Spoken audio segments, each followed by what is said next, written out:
quick, and I'm sure he loves to hear that.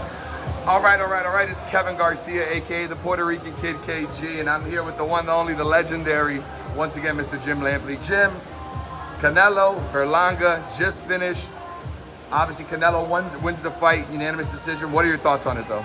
So, respect to both for a good show, and respect to Berlanga, who I think probably surprised a lot of people with his competitiveness and his will to be in the fight and try to win. Obviously, he doesn't have anywhere near the craft and experience and resourcefulness that Canelo has. I expected that if it went the distance, Canelo would win every round. I think he basically did. But by the end of the fight, I think we could see that Canelo was a Berlanga fan. He appreciated that the kid stood up to him, competed as hard as he could, made it very entertaining. There you go. Did you said, Berlanga surprised many people. Did he surprise you, Jim? The first thing that surprised me about Berlanga was when they got into the ring, I was a little surprised to see how much bigger he is than Canelo. And I thought for a few seconds there, maybe I'm wrong in having told people that Berlanga has no chance because the one kind of style with which you're never going to beat Canelo is as a straight-ahead power puncher. But as it turns out, Berlanga is a straight-ahead power puncher. He tried as hard as he could to land something big. That's not how you beat Canelo Alvarez, and never will be. Even if Berlanga was a lot better, he would not beat Canelo Alvarez fighting in that style. There you go.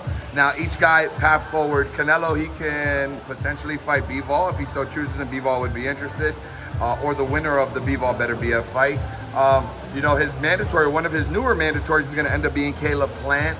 There's Terrence Bud Crawford. What does he do, Jim? What do you think is aside from the obvious, which is Benavidez? Well, Canelo's already made it clear that he thinks Crawford is too small for him. Maybe if Crawford crawls up another 6 pounds from 154 to 160 and looks more impressive than he did against Madrimov, maybe he can get Canelo interested in the fight. I'd probably rather see at this point a rematch with Caleb Plant than that fight. But that, the bottom line is Canelo is thwarting the will of the public at this moment if he continues to resist the David Benavidez fight. What the public wants to see is the Benavidez fight. And you've already heard me say that straight ahead power puncher is not going to beat Canelo. A power puncher with some craft, a power puncher with some creativity, and a power puncher with really remarkable power might have a chance. That's Benavidez. There you go. Now, Berlanga, going forward, could we see him in a fight, maybe with Caleb Plant? I mean, No, I got the ideal opponent for Berlanga, and that's Munguia. People like to see Mexicans against Puerto Ricans. A back-to-back Mexico-Puerto Rico for Berlanga? Munguia is a much better matchup for Berlanga than Canelo. Munguia doesn't have sophistication, the craft, the variety that Canelo has.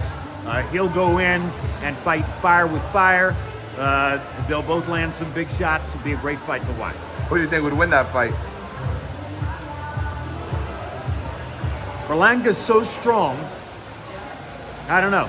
I mean, I want to say that I would pick Munguia because of his greater experience and his probably higher craft level, but Berlanga showed us tonight he's a bull, and a big, strong bull.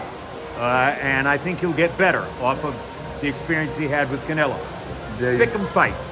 There you go. 2 other fights on the card. Just want to talk to you about briefly. Caleb Plant, Trevor Mccum. What were your thoughts on that fight, and what do you think is next for Caleb? I thought Caleb Plant fought a great fight tonight. He was in against a guy who had strength and power. He outthought him and outfought him. Showed a lot of class.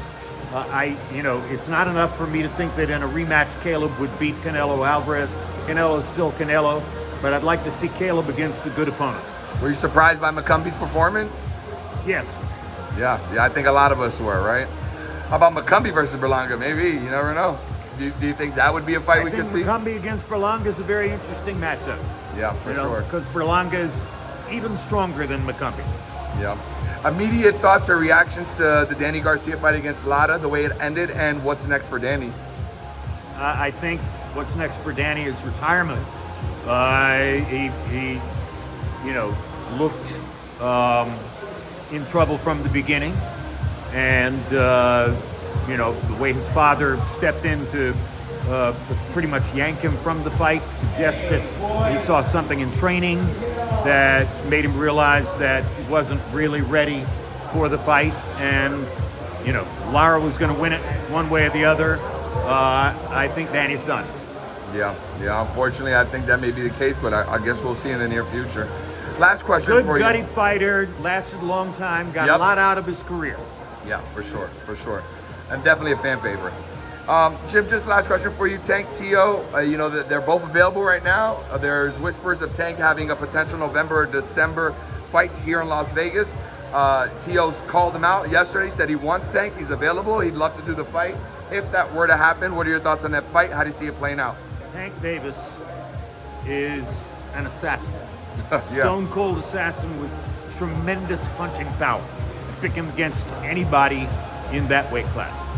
I don't think there's any more that you can say. You heard it from Jim himself. Thank you Hopefully we very get much. the fight. Thank you, Bye-bye. Jim.